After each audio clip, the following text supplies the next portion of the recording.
this tie went on 23 years ago. I worked for Macy's, Bon Marché at that time. I was a buyer, and I bought, men's clothing. We got together and decided, well, we should do something to, stimulate the kids, to get involved in the process of growing up. And when I was working for Macy's, I said, well, why don't we just have something with ties and we can give them ties and stuff.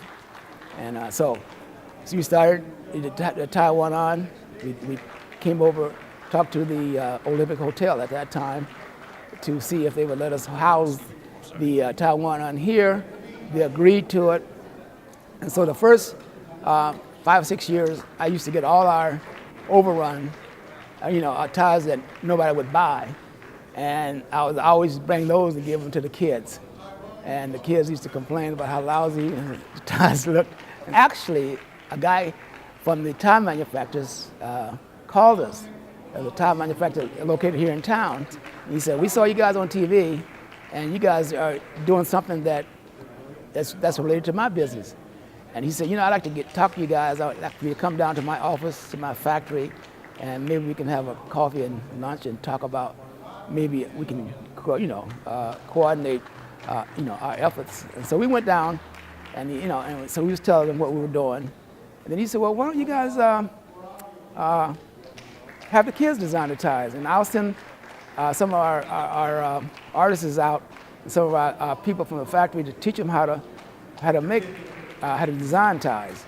So they said, hey man, that's a good idea, because I said they're sick and tired of those old ties I give them, and so that's how we started having the kids get involved. And we've done a pretty good job. As you can see, we've got wonderful ties. Our kids are more astute now, and the designs gets better every year. Well, look, my name is Gary Melanson, and I'm your Master of Ceremonies once again, and this is for the 23rd Annual Tie One On Celebration.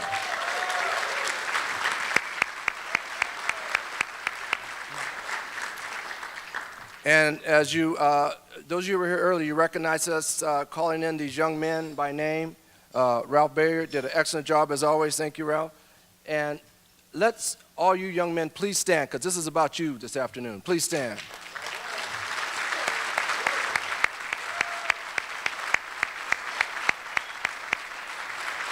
Thank you.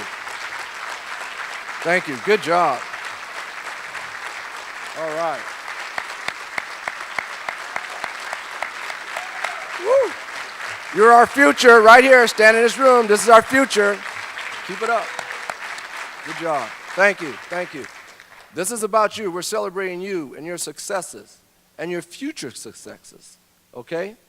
And you have all these elders in here and wise ones, both female and male, here to help you reach your goals and dreams. So this is about you. Okay? And so we want to recognize you today. We have a great program. My job is to keep everything on schedule. And so before we go any further and before we start enjoying this delicious meal, I would like to invite Reverend Terrence Proctor up for the invocation. Reverend Proctor.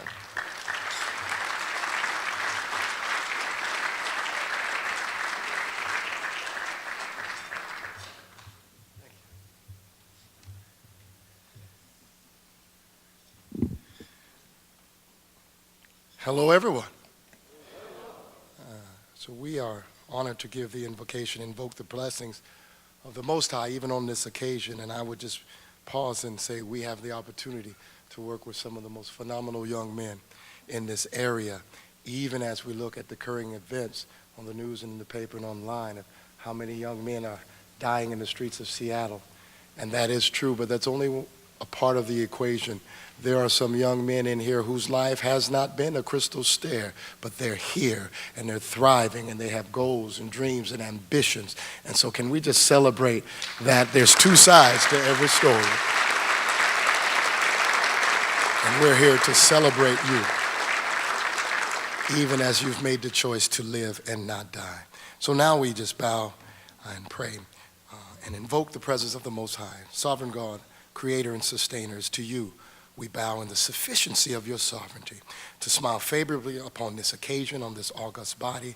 And even now we come repenting for our neglect and responsibility to the generation behind us. But here we are today, and we just ask for your strength, your wisdom to reach this generation and sow into them. And even now we come in a spirit of gratitude, thanking you for the vision of the Breakfast Group and even its original leaders. And we thank you now for Brother Herman McKinney, even as he's gone on. Let the legacy of their leadership live on to us and through us.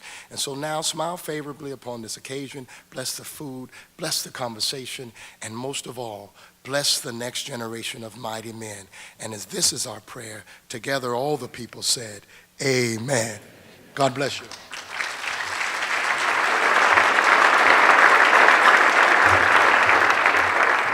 Okay, thank you, Reverend Proctor. So this is the time in the program I get to recognize some special guests for you young men, because last year we had the governor, the mayor, the King County sheriff. We had all kind of folks here for you, and we have the same folks here to recognize you as well. So I'm hoping I don't forget anybody this time. So let me start off with, we have the mayor of Seattle, Ed Murray, which you'll hear from a little later. Thank you. So good.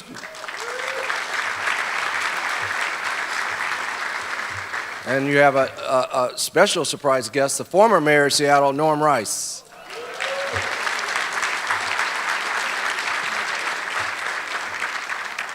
And the executive director of the Urban League of Seattle, Pamela Banks.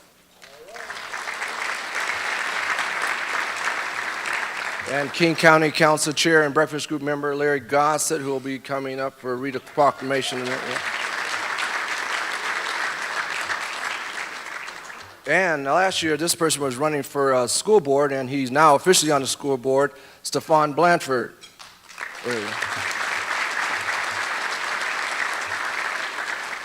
And we not only have one reverend in the house, we have two reverends in the house. We have Reverend Leslie Braxton, who was a keynote speaker for us a few years ago.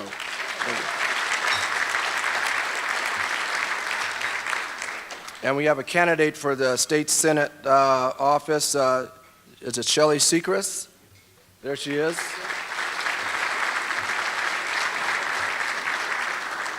Did I miss anyone? All right, great. Oh, well, patience. Okay, it's got it. Okay. All right, pressure up here. Okay, as we all know, this event wouldn't be possible for our sponsors. And on your program, everyone have a program there? This looks like this. Now, if you turn it over on the back side, just the fourth page, I'm going to call out, and we can hold our applause. These are what we call our corporate connection partners. These have been with us for a number of years. And so I'll just read off their names as you can follow on. Casey Family Programs, Costco, Eli Lilly, Fairmont Olympic, Morgan Stanley, Muckleshoot, Pepsi Cola, Safeco, Seattle Seahawks, State Farm, Turner Construction, and the Washington Education Association. Let's give them all a round of applause.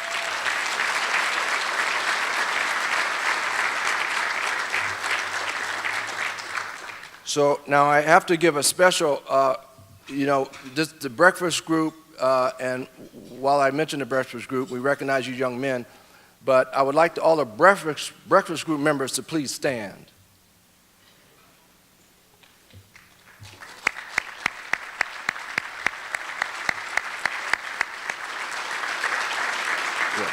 Thank you. These members of the Breakfast Group and some that unfortunately couldn't make it, we work with these young men through the programs, through South Lake and Franklin and the other schools, and we go out on the 1 day a week to speak to them, giving them other options and sharing our goals and dreams as when we were children and what we wanted to do and what trials and tribulations we went through. So they know that it's just, we just didn't get to where we are today. We went through some trials and tribulations too, so it's not easy, but you can do it. So thank you, Breakfast Group members. Now, the Breakfast Group's been doing this, like I said, for 23 years. However, we couldn't make this possible without the help of some assistance. So we have Turner Construction and where's Turner Construction?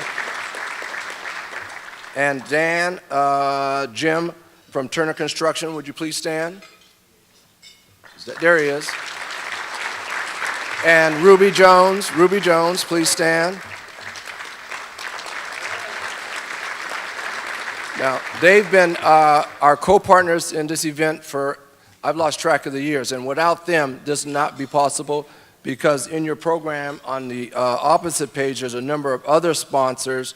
On the second page, I won't list them all, but they help get other corporations and companies here through their effort, and this definitely would not be possible without them. So I want to just give them another hand of applause, please.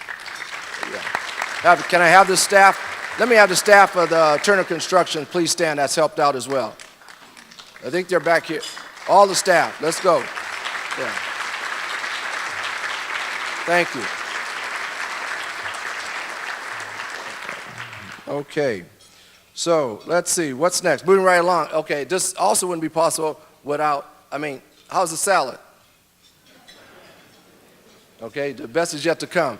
So I'd like to invite our host of 23 years at this elaborate spot here in downtown Seattle, Dennis Clark, up to welcome you.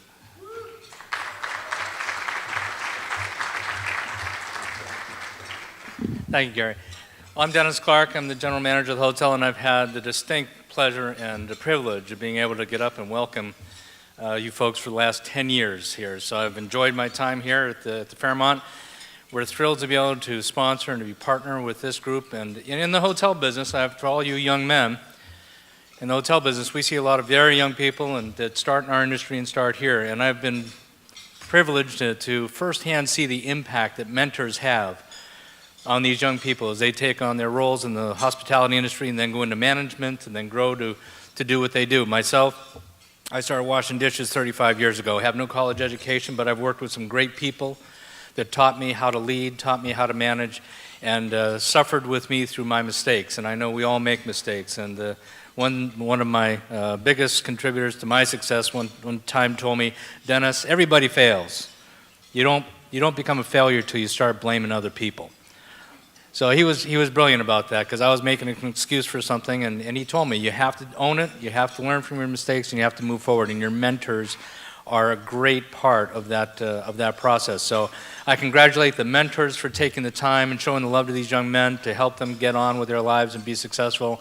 Young men, listen to your mentors and believe that they know what they're talking about when they give you some help and some advice. You might not always be able to see it, but they have it. So I congratulate everybody for participating in this, and again, thank you for allowing us to continue to partner with you. Have a great lunch, and thank you to our banquet team that do this for you every year.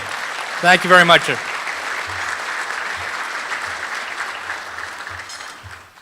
Okay, moving right along, and just keep enjoying your salads.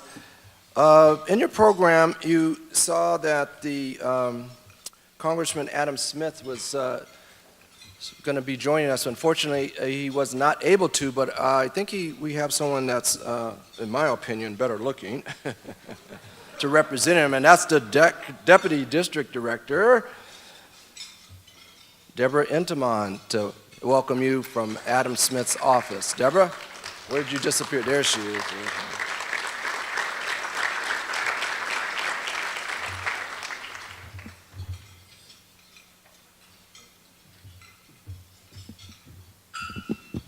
Good afternoon. A message from Congressman Adam Smith. Dear friends, it is my honor to recognize the extraordinary work of the Breakfast Group and your important contributions to our community. Please accept this letter as a sign of my commemoration of the 23rd Annual Taiwan Luncheon. As the oldest nonprofit service organization of African American business and professional men in the Northwest United States, the group has been active in the Seattle African American community for more than 36 years. I wish that I could be there to share the excitement of today's event. This annual luncheon has long served as a rite of passage for young men who have successfully completed the Project Mr. program. A strong example of the Breakfast Group's commitment and service to our community, Project Mr. is a dynamic program that provides exceptional mentorship through imparting the values of responsibility, leadership, and accountability. As you come together today to honor the community leaders, scholars, and activists who make the Breakfast Group's work possible, Please also accept my thanks to these individuals and the organizations for the instrumental role that they each have in pursuing the Breakfast Group's vision of supporting community youth and their families in reaching the highest levels in education and economic opportunities. With the continued commitment of special donors, volunteers, and the hard work from the staff, I look forward to seeing the crucial work that the Breakfast Group continues to do toward cultivating future leaders in our society. Thank you for your service to our community, the state of Washington, and our nation. Sincerely, Adam Smith, Member of Congress.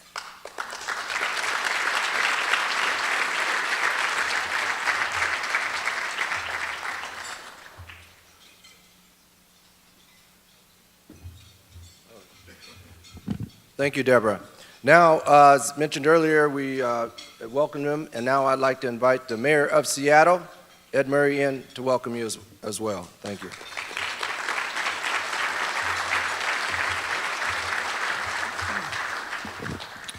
Well, thank you. It's an honor to be here this afternoon. First of all, this is about the young men who are here today. But I want to say a word to those young men about some people who've preceded them or who are working on incredible activities right now. First of all, Mayor Rice and I had scheduled lunch today, and then we discovered we ought to be here, and so we're both here. But Mayor Rice is somebody who pioneered many efforts in this city, not just the first African-American mayor, but a mayor who put the Family and Education Levy in place, a mayor who made diversity part of the fiber of the city of Seattle. So it's an honor to be here as one of your successors, Mayor Rice. Thank you for your work.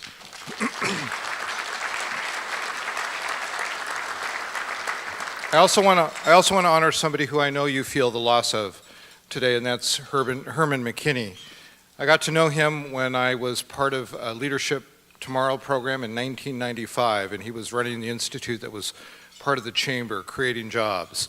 He was a great mentor, and I used to point out to him that I was part of the program that he mentored in 1995, and by the end of the year I was in the legislature, so I always considered him to be good luck.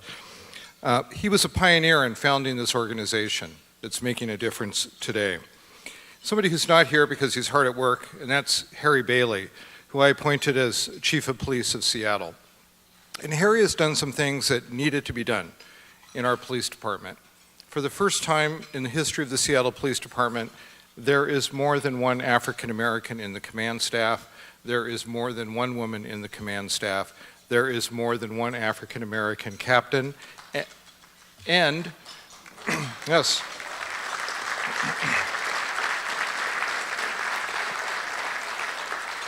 And while this community has been in our city for more than a generation, Harry Bailey appointed the first East African police officer. Good for Harry, bad for us that it took so long. Finally, to the young men here, I realize many of you have had to struggle, and you've had huge barriers to overcome, and you are to be congratulated. But we, and what the Breakfast Club does, has to make it possible for more people to sit in this room where you are sitting today. And the challenges are great.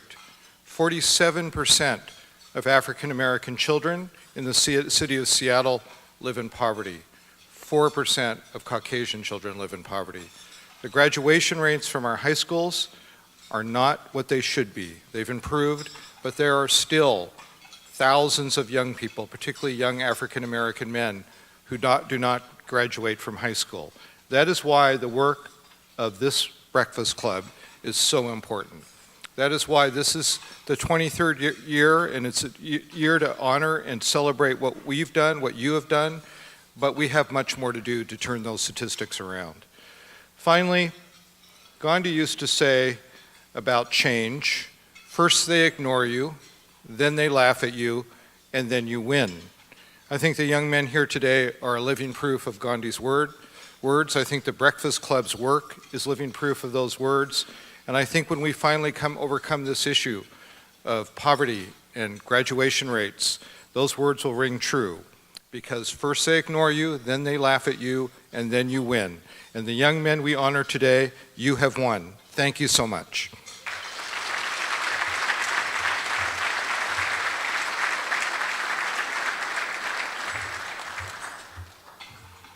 Thank you, Mayor Murray, but we're honored to have you here too. Would you stay standing for a minute?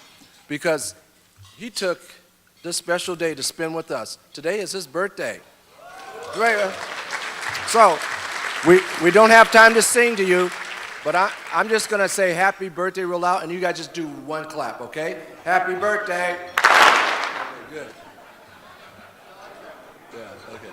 So what's not here, but I would like to have King County Council Chair Larry Gossett to come up and read a proclamation from our King County Executive, Dow Constantine, who wasn't able to be here, but he sent his proclamation. Larry?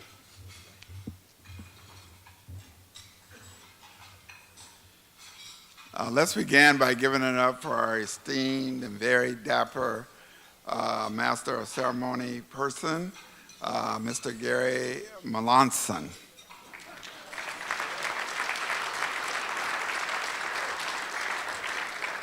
I was trying to impress y'all because somebody told me that's the way that the French would pronounce your name. But you people have been here almost 400 years, and now we say Melanson. You did, but I guess that's the correct way. Also, I had 3 leaders of the Breakfast Group, of which I am a very proud founder amongst many other persons, top of which that's on our mind today is Herman McKinney, who passed away, and we had a very nice going home ceremony for him last week, who have told me that, remember Larry Gossett, you got 3 minutes. And it made me feel kind of, why do so many people have to tell me that? Because I'm an elected official, I'm a politician, and they think I might take over 3 minutes. So let's see what happens. Recently, a lot of people are upset, and rightly so, and humiliated by the fact that the owner of the LA Clippers said some very overtly racist, made some very overtly racist statements. And we have a right to be upset. We're very happy that the head of the NBA has banned him for life for having any formal leadership role in the NBA, and gave him the heftiest fine that any individual has ever had. But the reason the Breakfast Group exists is because the bigger, broader, more profound problem in our society, all the way down to today, is institutional racism. The much more subtle and difficult thing for most Americans to see how racial differences has caused tremendous inequality in our society. And the reason that we came together back in 1976 is that we, as African American males, in terms of reaching back and giving back to other African Americans male, wanted to be more proactive as successful black men in doing for our community what many of us had done on our behalf so that we could be successful. That's why in our original mission we had the concept "No Tommy" in there.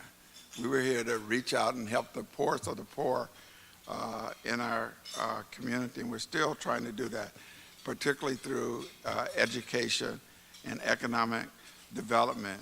That is why, before I highlight the proclamation, because my time is running out, I'd like to go back to Mayor Murray and have all of you join me in expressing appreciation to him, because on the front page of yesterday's paper, maybe it was today's paper, we find that he is recommending to the Seattle City Council that the city of Seattle be the first city in the nation that gives a minimum of $15 wages to every worker in the city. And we congratulate you for that, bro.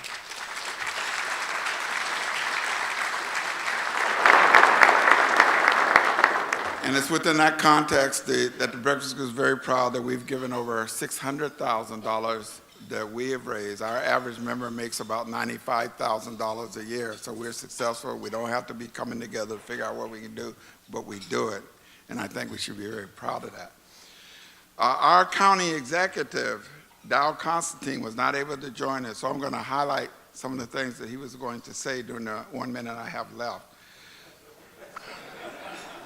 I'm like a lot of black ministers where they could say, in conclusion, and it's almost over 14 minutes, but I'm only going to take one.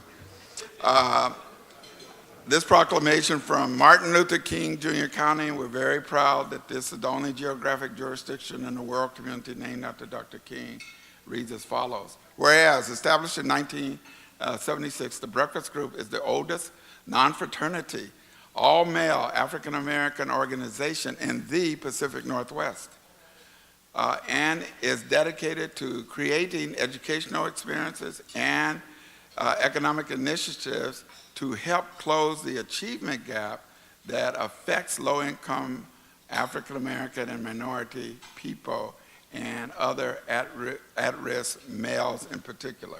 Whereas the Breakfast Group's Project Mister is a dynamic program aimed at addressing the needs of teenage fathers and high-risk young men by working with public schools to encourage teen males to remain in or return to school. And whereas the Breakfast Group's Taiwan On Luncheon, today's activity, is an annual rite of passage for approximately 75 to 100 young men each year who have successfully completed the Project Mister program or have been selected and identified by their school staffs as cats that were almost going to fill out and they're getting their lives together. I added a few words there.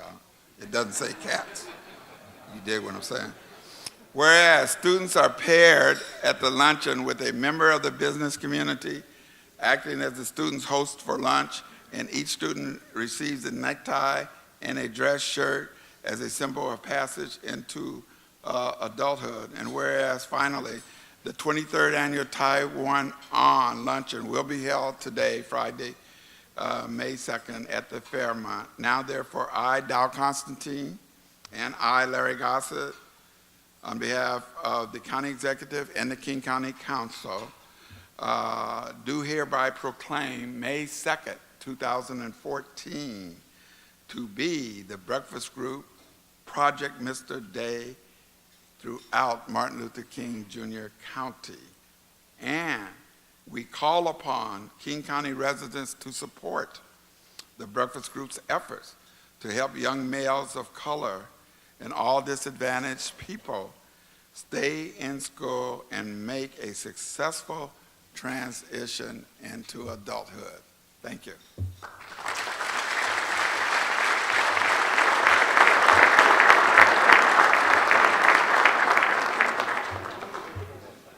Woo! Thank you, Councilman Gossett. Amen. Okay. Yeah. So we have a special treat for you right now, and that special treat is not here. On your program, it's Doug Baldwin, but you know I can emulate him. What's the Heisman pose? We may need some help on that one, but anyway. But we do have a representative from the Seahawks. I'd like to invite up Thomas Buren to come up with the Seahawk organizations and share some information about Mr. Baldwin and the Seahawks. Let's give it to Super Bowl champs, Seahawks, a round of applause.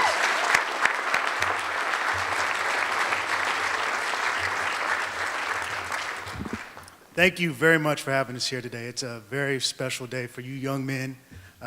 It's up there with the Super Bowl, I would have to say, accomplishing your goals there.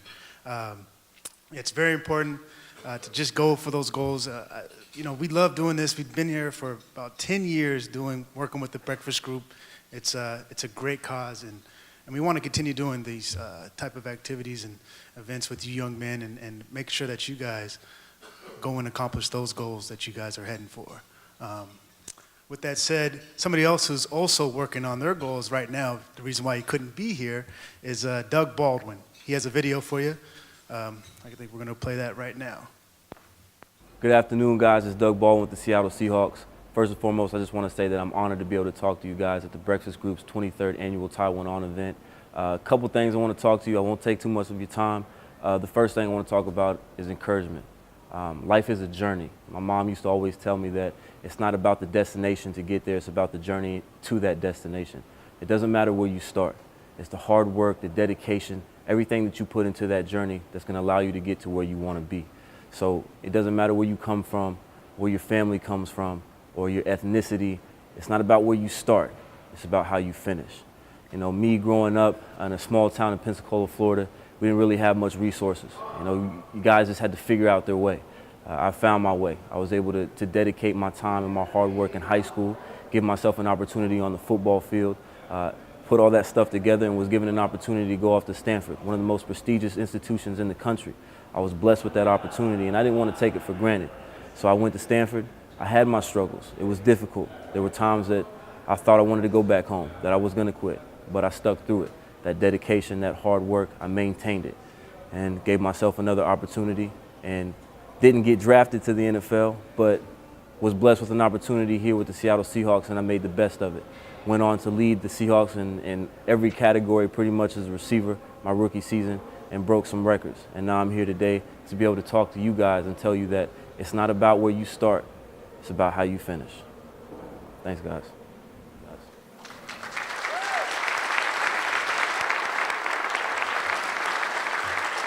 I'd like to reiterate that.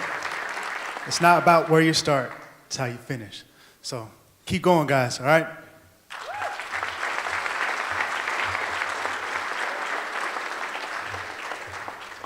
All right, program that we all look forward to. This is a rite of passage, but I'm going to call up Paul Mitchell to talk about the tie contest, but also to save time, I'm going to have Ernie come up with him because we're going to roll from the tie winner contest to the tie one on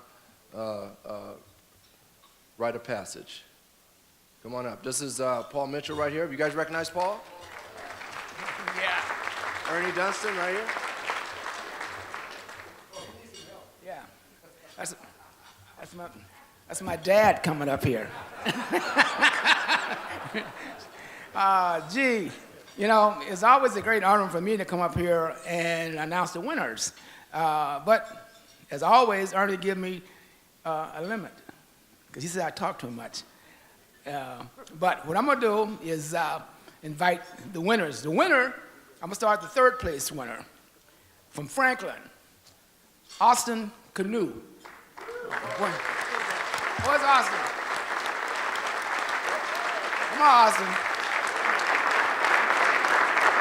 And he was our third place winner. He's my man.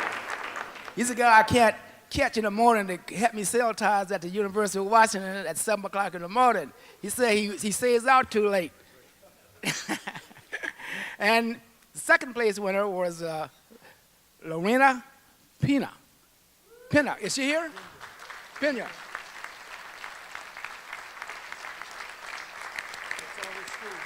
All right, and she is from the Urban Academy, one of my favorite schools. Thank you. You know, I got beat up for a number of years about not having something for the ladies. I always make them come up here and accept ties. So this year I made a special effort to get some scarves for the winners of our tie contests, because the last few years the ladies has been winning. So it's not fair to them to come up here and get a tie when, what are they going to wear it to? They're going to give it to their dad, I guess, or their boyfriend.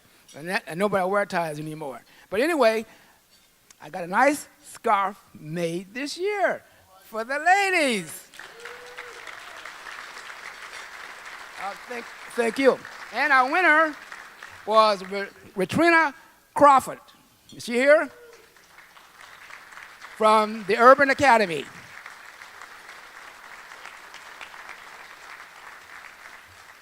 And she gets both, the tie and a scarf, for a job well done.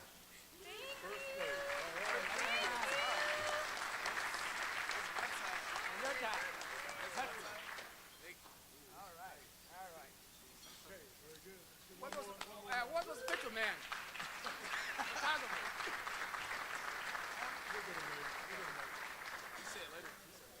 Okay, we'll get him later. You got him back there? Okay. Thank you, Martin. Okay, it's time to tie one on. And what we do now, we ask all of you mentors to stand up with your mentee, undo your necktie, and then we want you to show them how to tie the necktie that they received today. Put on the Breakfast Group winning necktie.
One thing that we do at the Breakfast Group is anytime that we catch any of our young men doing something good, something right, we like to make sure they get recognition for it. So right now I want to recognize a young man that we're very proud of. His instructor is very proud of him. His name is Isaiah Bluffins. He's sitting at the table with Tom from the Seahawks. Isaiah has straight A's this year, all A's at South Lake High School. South Lake High School, all A's.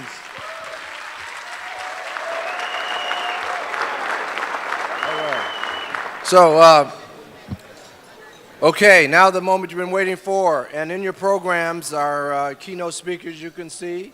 Jose Banda, Superintendent of Seattle Schools, see, right here, you see his picture. But it didn't tell you his full story, so I'm going to add a little more to it. He didn't just appear like the Breakfast Group guys you thought just appeared. So he had to come from somewhere. Before coming to Seattle, Superintendent Banda spent the previous 4 years as superintendent of the 20,000 student Anaheim City School District. During this time, the district saw an increase in student achievement for all the students, including English language learners.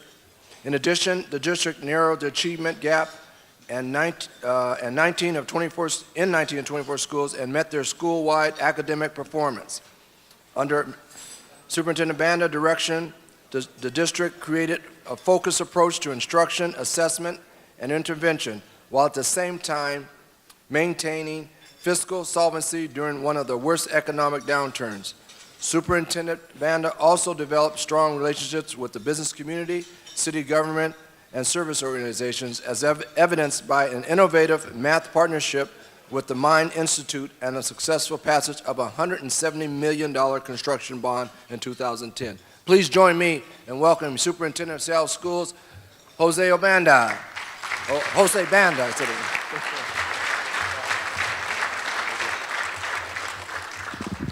Thank you very much. What a wonderful opportunity. First, I want to acknowledge all of our young folks here today. I was just so moved by watching them come in, and I know that it takes effort and commitment on your part to be able to give up some of your time to be able to be a part of this program. So first of all, applaud our young folks here, but I also want to thank the Seattle Breakfast Group. I had an opportunity to first meet this group when I came to the district. They allowed me to be here for a few months before they started to, kind of grill me on, okay, what is it that you're going to do for our kids here in Seattle, and really made me aware of the issues surrounding our African American male students. And I really appreciated that opportunity. I appreciated the opportunity to come to speak to them, because that is an area that we all should be concerned about, not just the African American community, but the entire community. And we all need to own that and say, what are we doing collectively to address those achievement gaps? What are we doing collectively to disrupt, to stop, to block that school to prison pipeline that does exist? And so I applaud the Seattle Breakfast Group for making me accountable for that, and my team, to say, we want to know, what is it you're doing? I'll be able to speak a little bit to some of those things a little bit later in the talk. But again, thank you, Seattle Breakfast Group, for all you do on behalf of our children here, our youth. Also, I want to take an opportunity to highlight the fact that the Project Mister is receiving an award, an educational award later on this month. They are being recognized by the Washington Association of School Administrators, WASA, for being one of these community school partnerships that has impact, that is making a difference in the lives of our kids. So we were very, very proud to be able to do.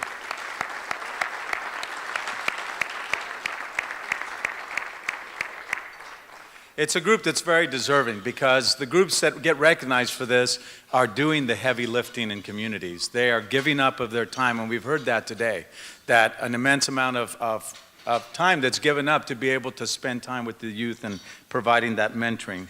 So I want to talk to you about the importance of mentoring, how important it is not only to our youth here, but also I'm going to be able to share my own personal experience about how important that was for me growing up.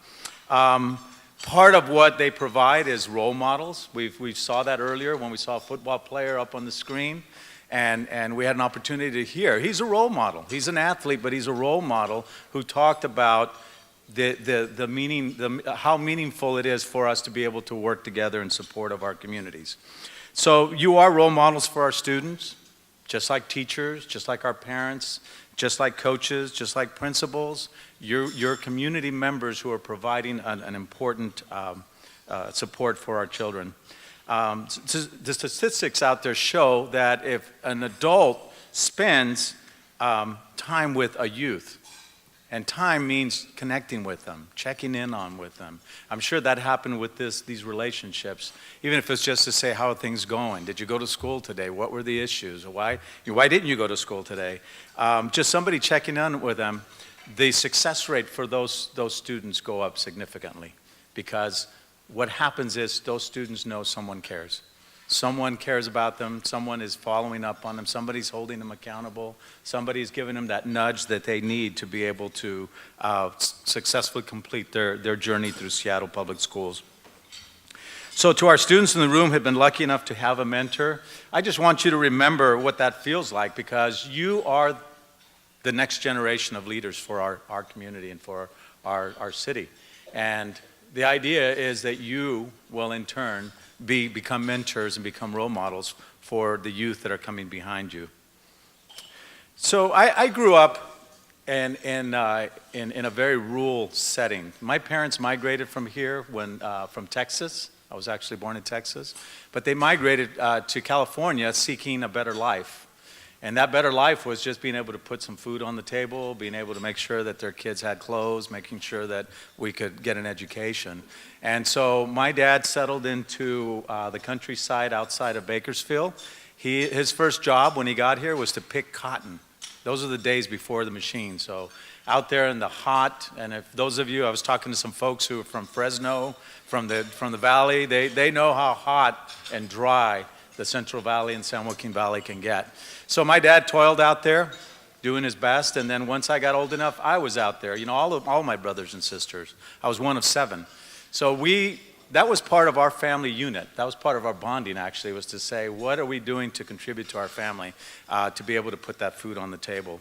I too had people who impacted me. I went to a very small country school, but I had teachers there who really went above and beyond the call of duty.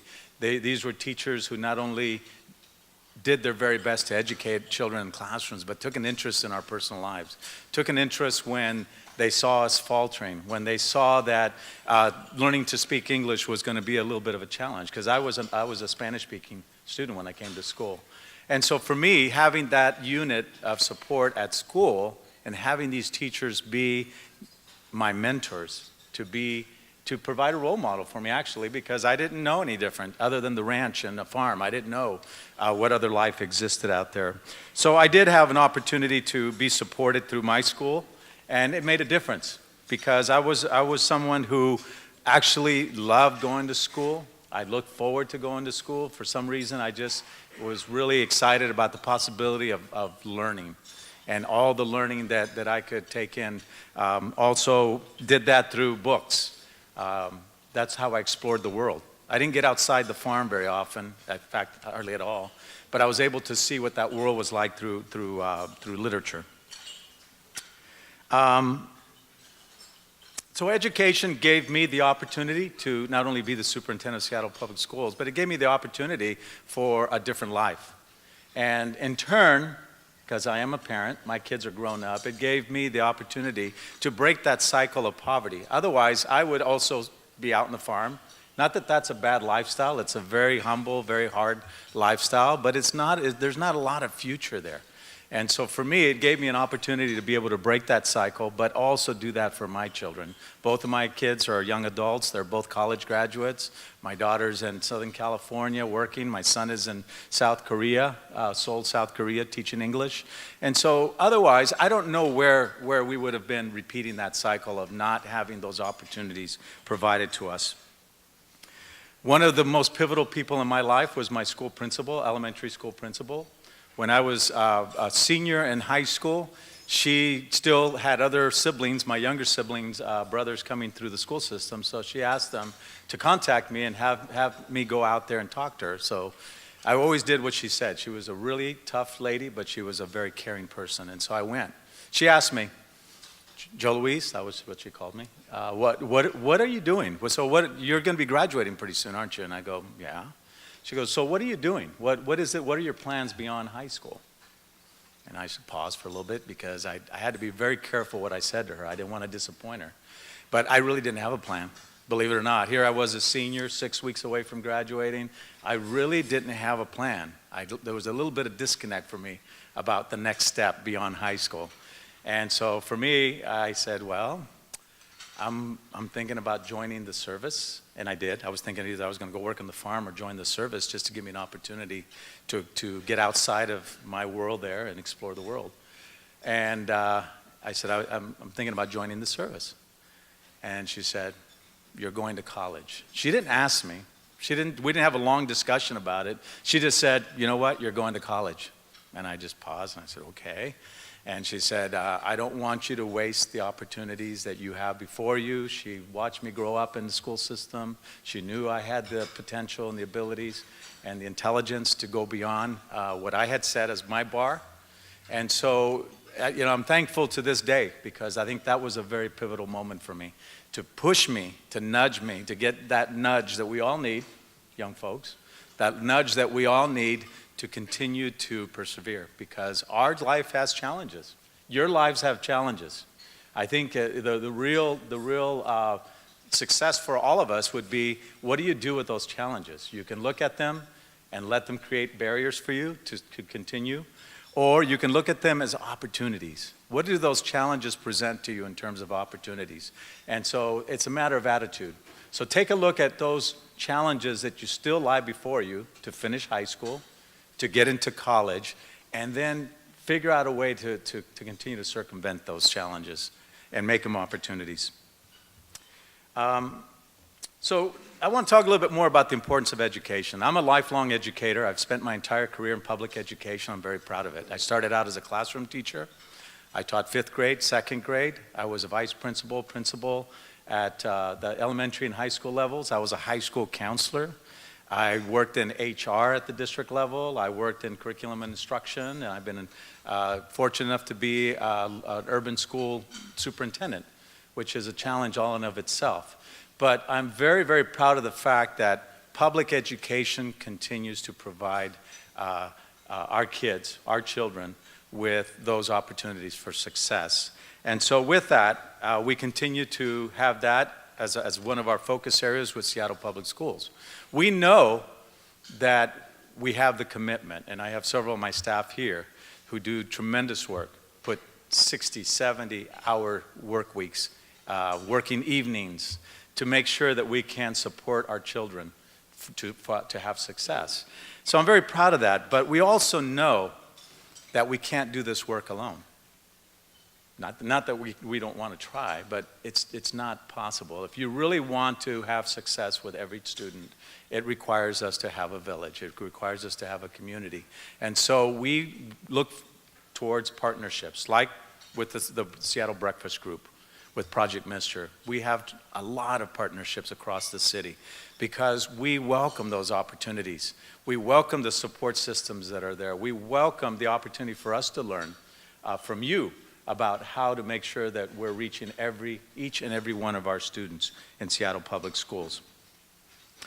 The other day, I attended a celebration. We don't do that often enough, but it was a celebration around the college-bound scholarship. I don't know if you guys are familiar with that.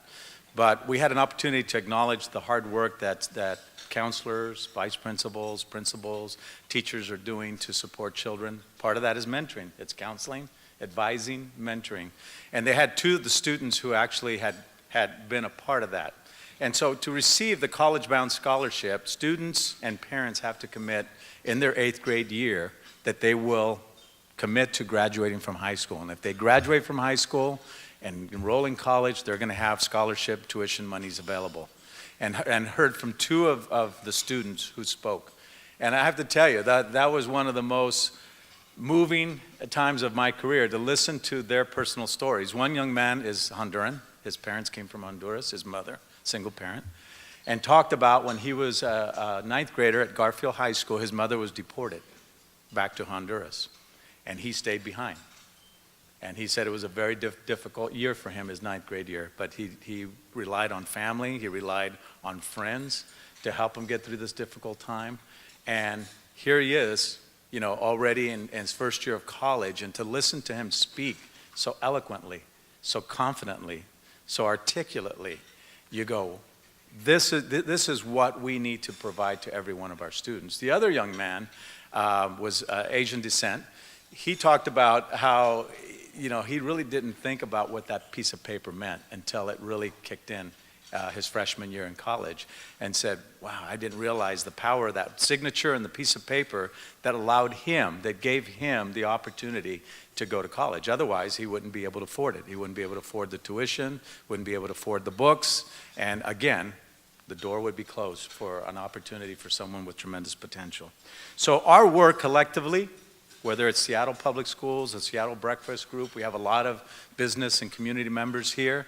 Our work collectively is to continue to support each and every child that comes into our school system here. With that, I'd like to just quickly talk about our strategic plan.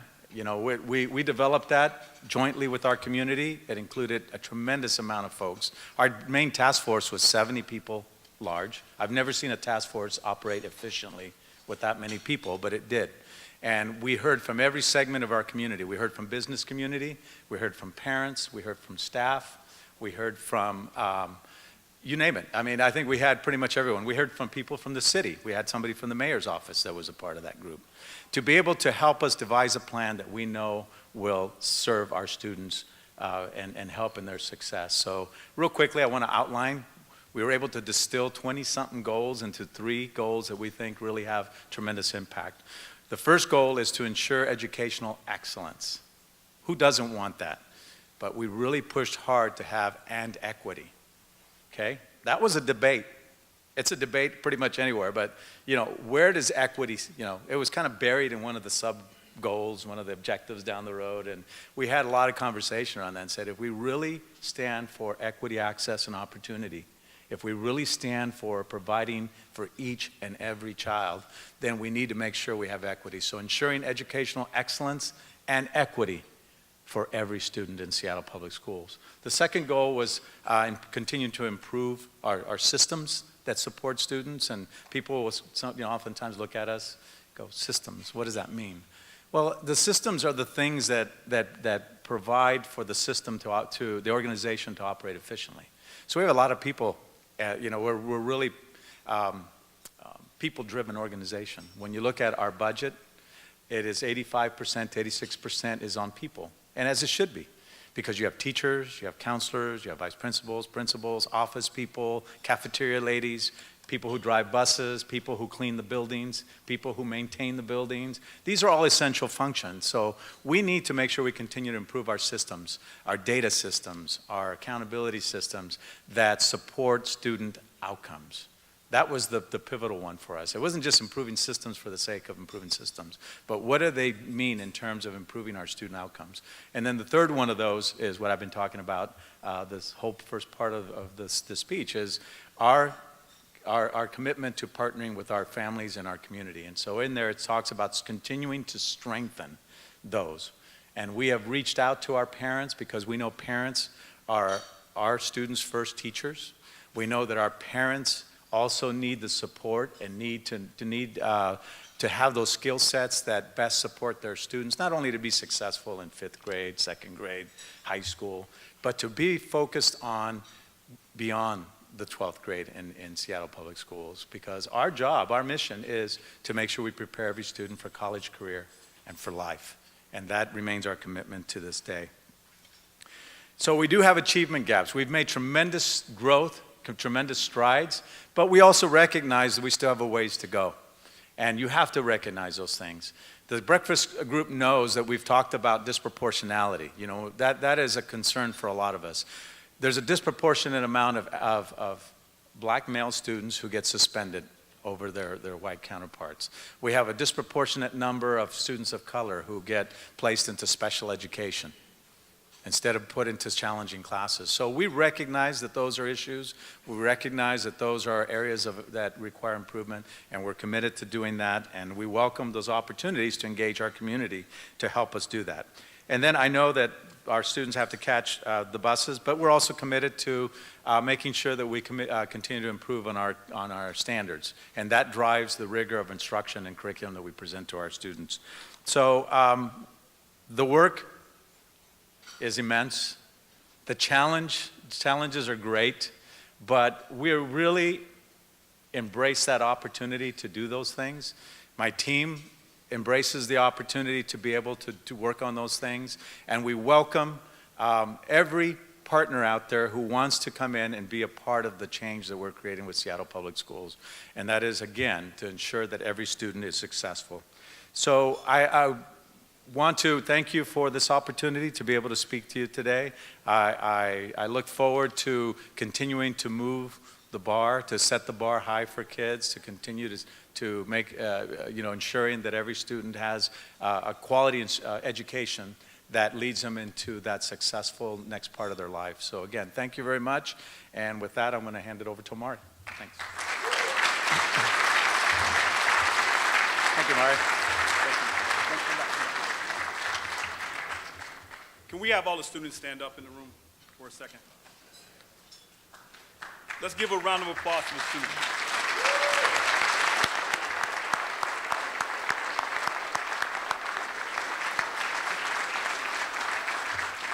Stay standing for just a second. We want to thank you for speaking and sharing your vision. It's very important that we know that there's a good vision for our schools that our students are attending. So thank you for being a part of our partnership. You have a choice of one of our ties that our students created. Tough choices.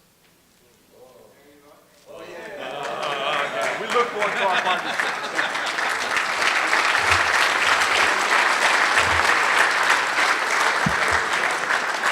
Can we have all of our sponsors and, well, first of all of our breakfast group members stand? Let's give a round of applause to the students. Remain standing.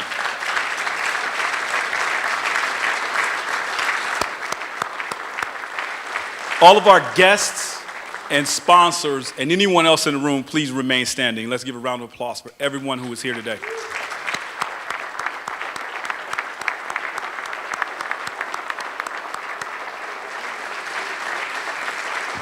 So now can I have everyone have a seat? And we're going to wrap up our program. We have two simple things that we want to conclude with. First of all, my name is Imani Harris. I'm the president of the Breakfast Group. And the one thing I wanted to say was I had a few discussions with a few people along the way. And our organization is about youth and families reaching the highest levels in education and economic opportunities, which are heavily connected. If you have a great education, you can be employable. And sometimes if you're employable, you can develop things and create things, to be innovative, to be an entrepreneur, to own things. And you can create change. If you think about change, think about how we rented a video 15 years ago. Blockbuster, gone. So things change. So we have a vision for the Breakfast Group, and our vision is to use technology to continue to make a difference in the lives of our young people. So we want to innovate and improve and really take the time to change things. I was talking to one person in the crowd, which you had an opportunity to speak with, which leads to my final point. Nate Miles was up here earlier. And Nate's a really shy man, as you can tell. Nate is a powerful speaker. He's a man I respect beyond measure. And I remember him coming up, giving us a presentation about the elephants, and just shook me to my core. I thought about it for a second. I was like, who is Nate Miles? And how did he evolve into the person that he became? He went through a process. He went through a journey. Doug Baldwin talked about the journey and how you finish. Look at how Nate finished. He's a fine product now. Doug talked about the vision in the valley, thinking about where you were and where you're going to go. Well, Nate and I were having a conversation, and I asked Nate, I said, you know, it dawned on me for a second. I wanted to know, were you a class clown when you were in high school? Were you a troublemaker with the teachers? And Nate said, yes, I was. But someone came along and redirected my energy and showed me how to take that talent that I had and move it into a skill. So he went from class clown to inspirational person to community leader. And that's what we're talking about for our young people here today and for young people across the country. We want to make a change with them. So with that note being said, if you made a donation, please turn in your envelope and stick with us as we can make our commitment to young people, youth and families reaching the highest levels of education and economic opportunities. Thank you for joining the Breakfast Group.